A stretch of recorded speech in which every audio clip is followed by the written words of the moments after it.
In life, we encounter people every day, all of whom have stories to share. We rarely take the time to ask people their personal stories, many of which will touch, move, and inspire us in some way.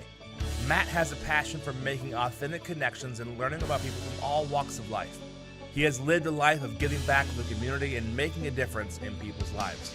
Are you ready to meet fascinating people and hear some inspiring stories?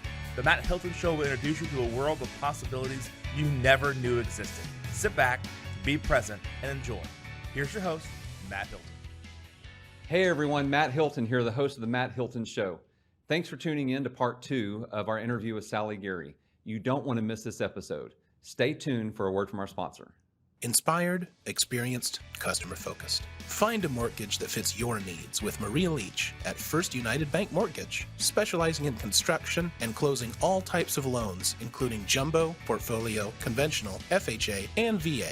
A tenured team, outstanding service, competitive programs. Finance your dreams with Maria Leach at First United Bank Mortgage. mleach.firstunitedteam.com, 214-316-7915.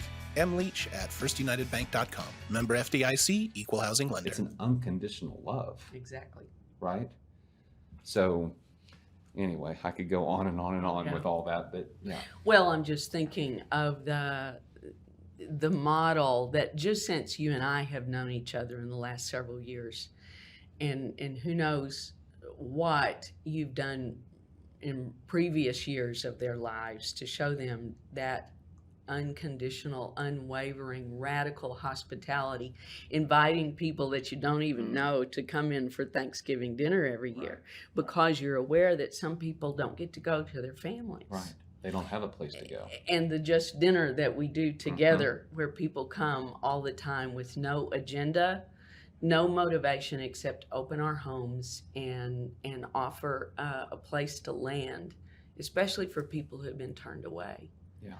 What a beautiful model that your 4 kids are getting to live through you. Yeah. Well, and I believe that that's what parenting is to model how you want them to model, right? Yeah. When they get older into that position, right? So what better thing than to open your home to people that you may not even know. Exactly. That it's not because they may be LGBTQ. It doesn't mean that they're a part of our community. It may mean that they just moved into the neighborhood or into the city and they don't know anybody. They don't have any family, right? And they don't have the funds or the time off to go, take a trip for a day for Thanksgiving and then to be back to work on Friday. So, yeah, for the past several years, I have opened up my home, and there have been years where no one has shown up, and there's been years where there were 5 or 6 people, and I think it's about putting out that energy into the universe, right? And saying, hey, look, you're welcome into our house, and to sit at the table, and have a meal with us, and have that safe space. And that's where Just Dinner was created, right? Exactly. Is that we create this safe space for people to come to every month, every first Tuesday of the month. First Tuesday. Here's our shameless Here plug it is. for Just Dinner. For Just Dinner. So if you want to come and share a dinner with people that are safe and that will love you and welcome you in with open arms, regardless of anything that may be going on in your life, like Just Dinner is that place. And that's why we called it that, because like Sally said, there's no agenda. There's nothing that we hope to accomplish through this dinner except for to let people know that at least once a month you have a place to come. Yeah. And share a meal with other people. Yeah. I love the way that we all pitch in and help with the meal. If it's your first time, you don't have to do that, but from then on, we expect you to contribute to the meal. Bring cheese or salad or a drink. Head of lettuce or something. Yeah, exactly. Yeah. Exactly. So no, it's a beautiful thing. It's a beautiful thing. Yeah. So let's talk about, there's so much to talk about. Let's talk about your books. Like, your most recent book that you wrote. Yeah. And I read it through you reading it to me. Oh my. Yes. So you got So I you, got it through Audible. Yes, you and got to hear me sing Dancing Queen on I the I audio. did. I Yeah, did. It was yeah. wonderful. Oh yeah. Oh yeah. And I will just have to say this too, because Pat said it first. I had to put it on 3 times speed in order to get through it. And no, I'm just joking. But yeah, so no, it was great. It's a wonderful message. So tell us a little bit about that book. Yeah, Affirming is the title. Mhm. A memoir of faith, sexuality, and staying in the church. Was my it was my attempt to explain to my mom how I came to be affirming of same-sex relationships and marriage. My mom passed away about 8.5 years ago, and she would have been the one to sit down and say, "Okay, Sally, show me how you got there," because she would have been the one to maybe even say, "Well, now the Bible very clearly says," and so she would want to know. And even though I don't break down the scriptures that talk about homosexuality, I don't do that. I tell stories that very much deal with the theology behind all of that. And I think for folks who are not biblical scholars, you know, that was what I needed. I needed those scholarly books that could help me explain, help me interpret scripture with fresh eyes. Yeah. But ultimately, it was the stories over a lifetime, really. When we were talking about hospitality just a moment ago, I thought that's precisely where the book starts. Right. Is experiencing my own parents and my grandparents and my great grandparents. I come from a long history of hospitable people who took in folks that nobody else wanted to have anything to do with. And that's precisely what I see Jesus doing over and over in the Gospels, is inviting people who are on the margins, who are left out, who have been ostracized.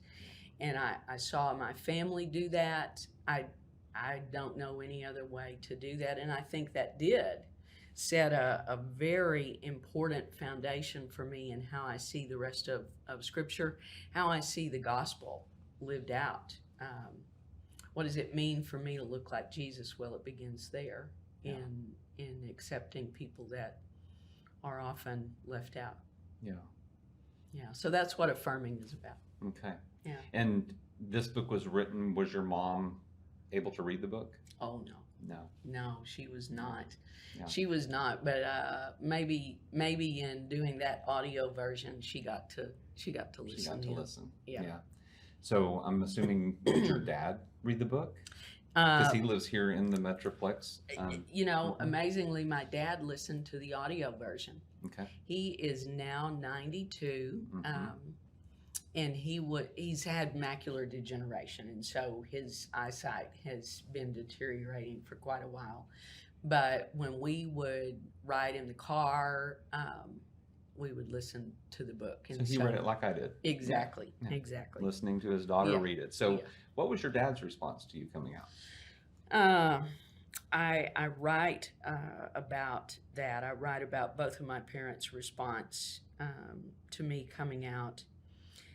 My dad and I sat down and had a very specific conversation. I remember going to Wichita Falls one weekend. He was still living in Wichita Falls. And I told him that I needed to talk to him about something important. And so we sat down and I talked about the fact that I had come to a different way of seeing Scripture and seeing the ways that same-sex relationships could be God-honoring. And so it involved a lot of reassuring him that, what he and my mom had always taught me was still most important to me, that in fact my faith my picture of God had grown bigger, had expanded. That none of that had disappeared, which is always, what we fear and what people are told is going to happen if you become affirming. I talked to him about, what we often look to as a defining moment in Scripture, what relationships are to be, that passage in Genesis 1-3, where, we think it's primarily about, being male and female. And yet, when you look at the original language, it's more about kinship and forming a bond there to create kinship. And sadly, we leave out that verse in chapter 2 where God is realizing that Adam is alone and Adam has no one to whom he can relate. God's there with him. He could just relate on the spiritual level. He's got the animal world, but and so God decides it's not good for him to be alone. What do we do with that verse? Sometimes we just don't want to address that. And so I talked to my dad a lot about that. And that resonated with him. He's not still at a point where he could wrestle with Scripture perhaps like he could have at one point. But it was a good conversation, and he's been very supportive. He was at our wedding. We got married during COVID, and we married in a park, and I was glad. He was the only family member that we were allowed to have there, just because of all of the COVID precautions. Sure. But he's been very supportive. That's great. Yeah. That's great. And that's important to a child, even at your age, my age. Even at right? 60. Yes. There you go. Yes. To have parents who show the love. That's they right. may say that they love you, but to show it is a different thing. Yeah. And I see your post, I see your interaction with your dad, and I know your dad loves you. Yes. Yeah, for sure. Yes. For sure. So we are at a point where we're preparing for this Centerpiece Conference that's coming up in November. Oh, yes. And this is a conference that you do every other year. Mhm. And tell the audience why that is. Why don't you do it every year? Well, it's a whole lot of work. And Yes, it is. that's That's the an biggest understatement. reason. It's Mhm. very expensive. When you talk about bringing as many speakers as we have to come in and putting them up and feeding people. I believe in feeding people. It's Mhm. part of that hospitality There we thing.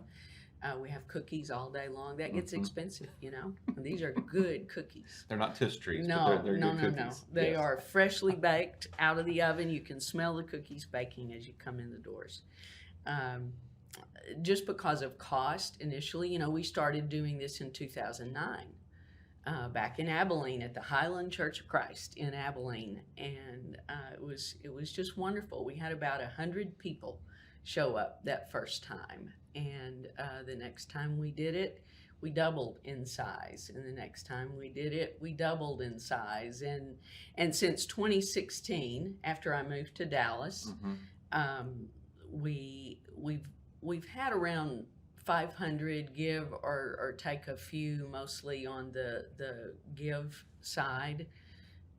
So we've had a really good turnout. There are enough people that you feel like you're a part of something that's big, and there are still it's still small enough that it really feels like family in the very best sense of the word. Right. It's just a wonderful group of people. The main reason that we're doing it every other year now is that last year we entered into an arrangement with the Reformation Project, another LGBTQ plus Christian organization that was founded and is directed by Matthew Vines, the author of God and the Gay Christian. Matthew and I decided, hey, we'll just go to this back and forth, alternating years with our conferences so that we save that expense. We can support each other in that. And it's just been a wonderful arrangement. I spoke at their conference last year in Phoenix, and Matthew will speak at our conference this year in Dallas, and then who knows what will happen, but we'll all be together in Nashville next year for the TRP conference. That's great. Yeah. That's great. Yeah. So tell the audience a little bit about the format and what to expect if they want to attend the conference. Like, Well, I've I already know we have mentioned some great food. speakers and food. And food, Yes. but yeah, we've got some great speakers coming because we believe in helping parents, in being there for parents. We've invited Stacy Friends, who is a singer-songwriter out of Los Angeles. She is also the mom of a daughter who is gay. She wrote a book last year called Love Makes Room, and it's just beautiful. It's about her experience growing up in evangelical Christian world and not knowing, feeling so torn between her daughter and her church, and how she has come to a great peace and maintained her faith and relationship with her daughter. So she'll be one of our keynote speakers.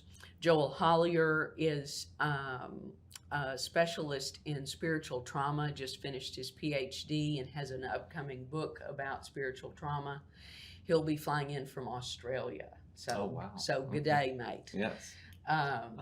Then, Jeff Chu. Jeff is a writer and a journalist and a part of the Evolving Faith conference that got started with Sarah Bessie and Rachel Held Evans, who many of us have read and loved for years.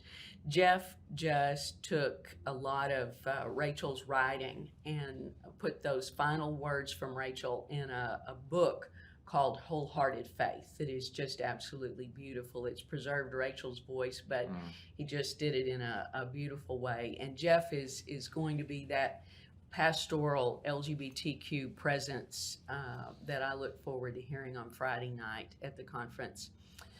In addition to all those folks, we've got Matthew coming back. We've got Justin Lee, who was the founder and director for so long of the Gay Christian Network and the author of Torn.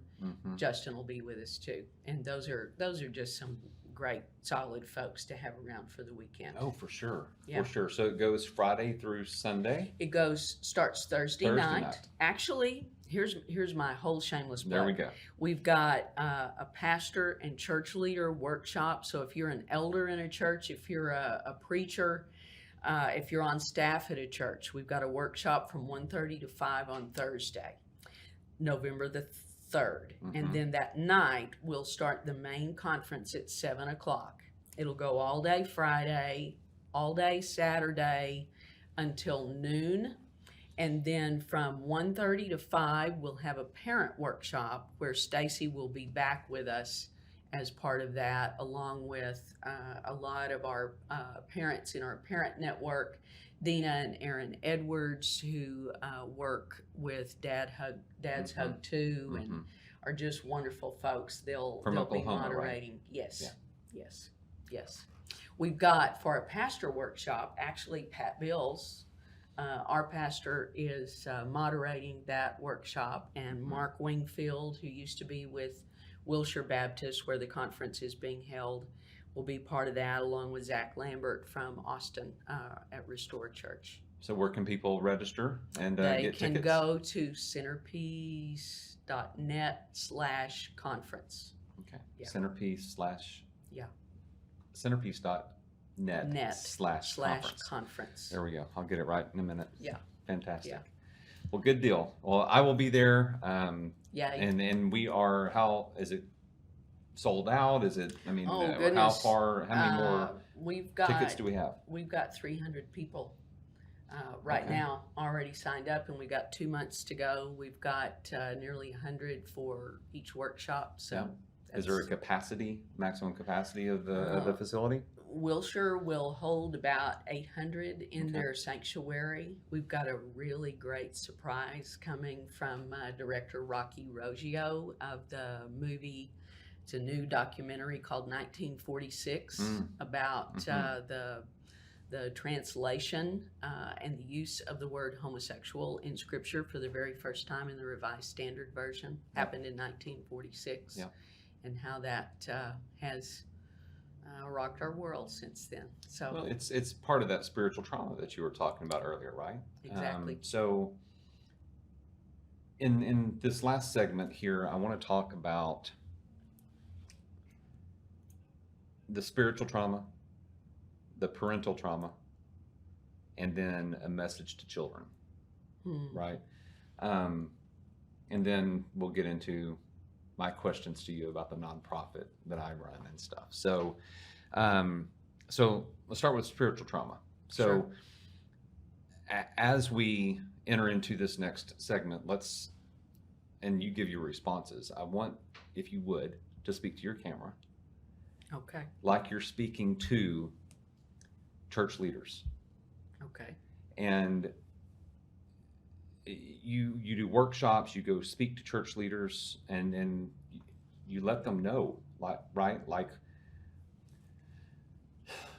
the impact that they're having on children, on parents. And I would just want you to speak to them real quick, as far as, you can take 5 minutes or so, however long you need, just to let them know that they can come, that they would like more information, that they want to seek to understand, that you are a resource. So I'm going to open it up and let you have the floor to speak to some church leaders and let them know. As an invitation to the pastor workshop. Yeah. And what spiritual trauma does to people in our community. Yeah, I'm just learning all the ways. Yes, I know. Because there are so many ways that haven't even been discovered yet. Yeah. So maybe give an example or two of what you have seen. Wherever you are, whatever your thoughts about what Scripture says, about whether or not you can be affirming in your church, I hope you'll give this conversation a shot. I hope you'll join us to be part of the dialogue that is so needed. Because what matters most is that we create spaces where our kids feel like they can belong, where they can feel like anything is open for conversation, discussion, that they can question anything about their faith, and that they can do it with us inside those church walls. That's what this workshop will be about, and I really hope you'll join us. Thank you. Thank you for the opportunity. Yes, ma'am. Now to parents. Okay. For the last 16 years, Centerpiece has been providing space for not only LGBTQ plus Christians to open up, to have conversations about how to maintain their faith and sexuality, but we've created safe space for our families as well, particularly our parents, because we realize that our moms and dads are often caught between a rock and a hard place when it comes to knowing how to respond. And so Centerpiece invites all parents of LGBTQ plus individuals to a workshop on November 5th. It's the Saturday following our main conference that begins on November 3rd. But on Saturday, we'll have a special time with Stacy Friends, singer-songwriter from Los Angeles, who's a mom herself. She's the author of a book about her experience with her daughter who is gay. The book's called Love Makes Room. And Stacy will be with us on that Saturday. It'll be a space where you can meet other parents, other moms and dads who understand that this path can often be difficult. I know and can appreciate, even though I've never been a mom, I can appreciate what my own parents went through when I first came out to them. Here they were, workers in the church all their lives, and they didn't feel like they had any place that they could really share, that they could really share their own feelings about what it means to have an LGBTQ plus child. I hope you'll join us, because you'll meet a lot of friends that you'll take home with you. And if you're feeling like you're alone in this, think again. Come join us on November 5th. I love you so much. I love your heart and your spirit. I love you too, Matt. So now an invitation to just those that are questioning, those that have come out, those that need a space to feel a space of belonging. An invitation to them to come to the conference. Yeah. And what they will get out of it. I remember when Tara was up there. Yeah. That was so beautiful. Yeah, it was. So beautiful. And it gave me the courage. I don't know if you remember that or not, but I did a coming out video on coming out day shortly thereafter. Yes, I do remember that. Tears and all. Yeah. And so it's an amazing conference, amazing messages that give hope and strength to those that are weak and looking for a place. Yeah. To my LGBTQ plus siblings out there who are thinking, is this a space for me? It's for parents and church leaders. It's primarily for you. It's primarily for us. No matter what your age, no matter where you are in your theology, no matter where you are in your thoughts about church, about Christianity, about a relationship with God, you may be at a place of having been really wounded by church, and the thought of going through a church door, even if it's a place of total acceptance, of total love and support, even if I can tell you that it's an open and affirming church that is hosting the conference. It's still scary. I get that.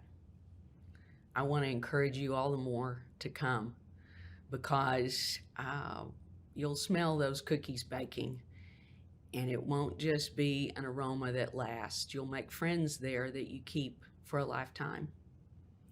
Matt and I have made friends for a lifetime in those spaces. And I encourage you, if you're feeling like you're all alone, to give it one more shot. Come join us November 3rd through the 5th at Wilshire Baptist Church. Look it up on the internet and you'll see. It's in Dallas, Texas. I really look forward to meeting you. Wow. We haven't talked about you. No, we haven't. Is there part of your experience, part of your story, that this would be a more appropriate place than anywhere else to share? What do you want to ask? I would want to ask what it was like for you to come out. Yeah.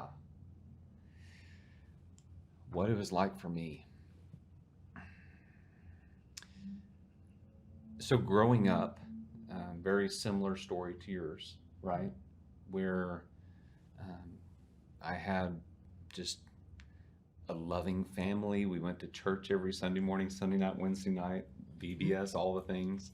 And yet, when I was around, I don't know, probably 9 to 10 years old, I knew that I was attracted to men. Didn't know what that meant at that age, Sure. Right? But yeah, so I struggled with that. I was baptized at the age of 10. I preached my first sermon at the age of 10 about creation. I have all those great memories, and I grew up in the church, and I was a leader within the youth group, Sure. right?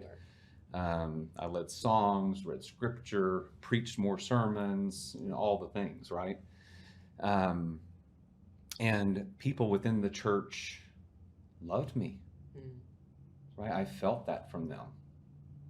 Yeah. But as I got up to about the age of 13 or so, I realized that the feelings weren't going away. Yeah. And they were actually becoming stronger. And I would say those prayers at night of, God, please take these feelings from me, from what I have been taught that the scriptures say. Why did you create me just to condemn me? Mm. Like, that just did not make sense to me, Sally. Right. Like, why would a God do that? Right. And I knew better, but yet that's not what I had been taught. Right. I had been taught about an angry God, not an unconditional loving God. Yeah.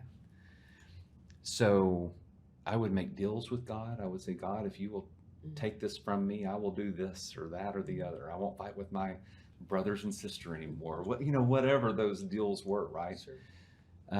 But they were real. I mean, I would say those prayers through tears. Yeah. Right. And again, time and time, it just felt like God was not showing up. He was not listening. Like, he was not taking these feelings away. Yeah. And I went through life, living behind the mask, as I stated earlier, of the turmoil, the internal turmoil, right, of wrestling with who I was, and the feelings that I was having, and very unsure if I ever spoke the words out to anybody else, that I was very unsure of what the reaction would be. I was pretty confident that it would be a negative reaction.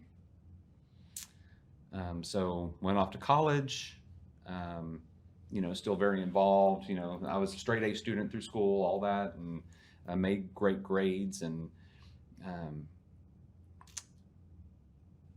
I dated, people Sure. of the opposite sex. I never dated anybody of the same sex, but I was still attracted. Sure.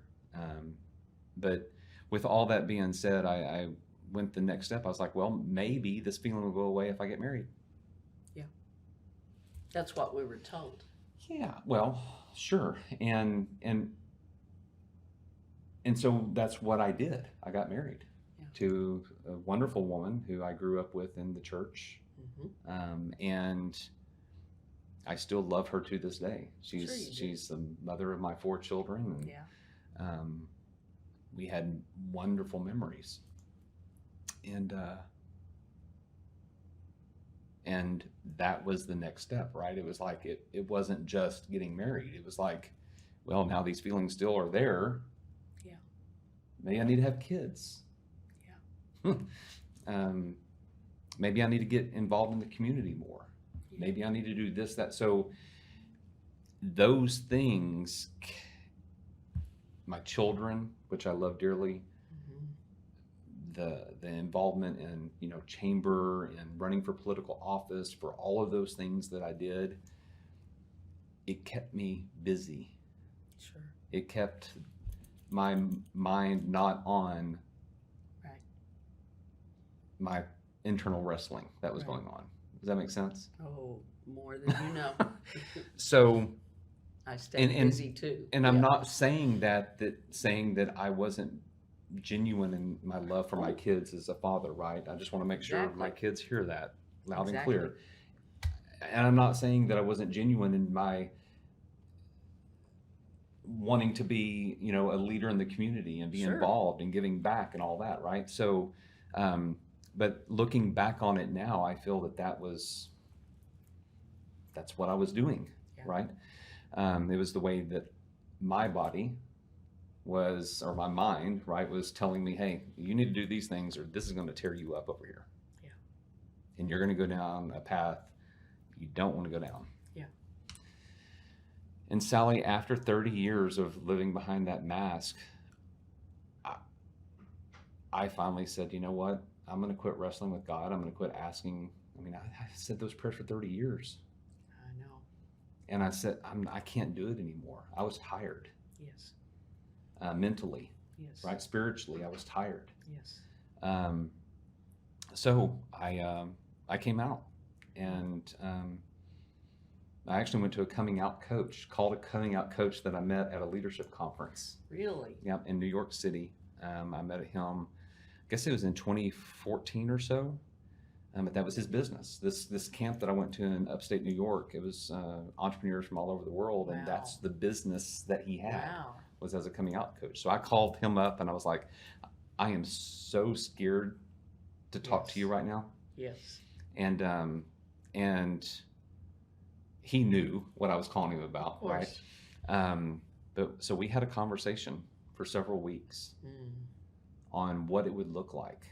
Like, should I pull the mask completely off? Should I not be forthcoming with everything and just say I want a divorce? Wow. We went through all of the scenarios and all the things, and I came to a point where I was like, I don't want to hide anything anymore. Right. Like, I want to shed the entire mask. Yeah. And just be authentically me. Yeah. And so that's what I did on May 1st of 2016.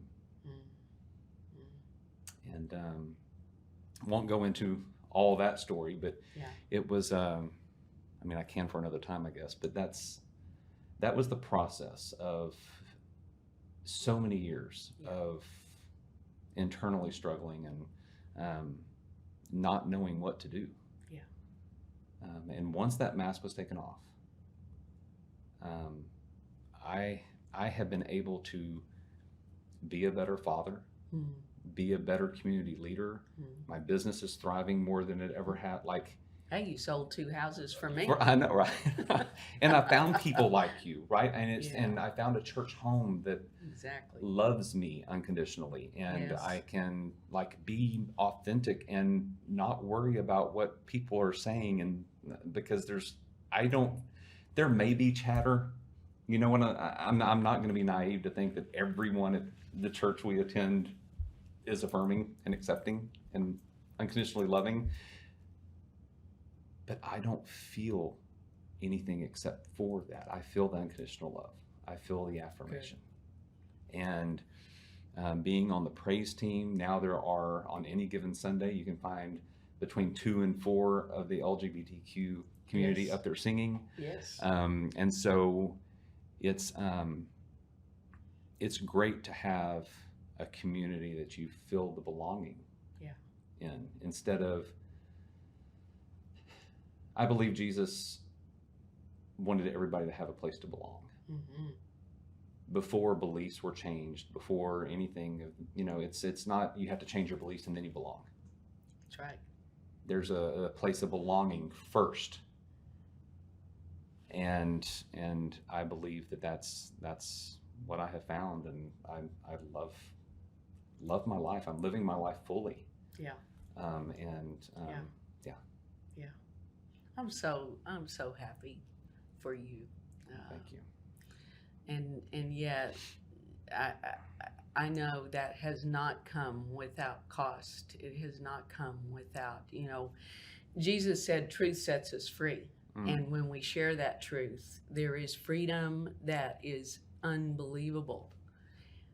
And to live in that and out of that, there's nothing like it. And yet, there are consequences always. Yeah. But the beautiful thing is that he's with us in living out those consequences, those circumstances that result often from our sharing the truth. Yeah.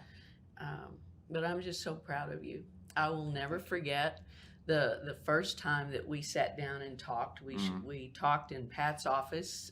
He often let me use his office at the old building to do that, and I remember that conversation very well. Yep.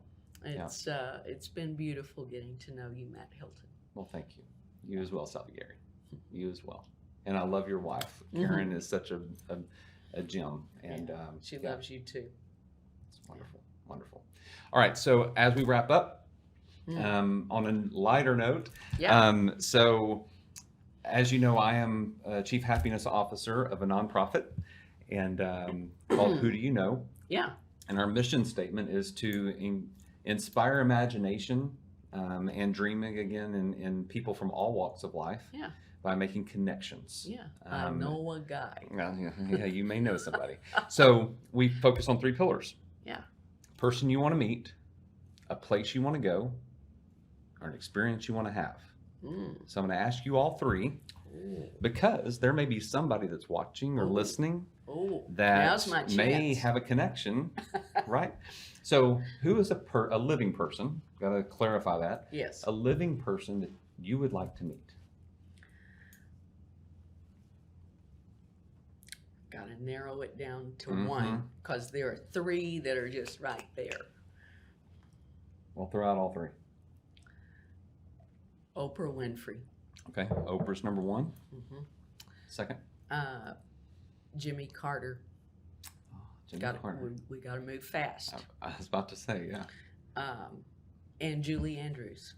Julie Andrews. Julie Andrews. Okay. Yeah. Fantastic. Yeah. A place you want to go? We were talking about Athens earlier. Right. Greece is one place, or Banff in Canada. Oh, yeah. Yeah. Have you ever been there? I've not been there. Okay. Can you see the Northern Lights from Banff? I don't know. Have you seen the Northern Lights before?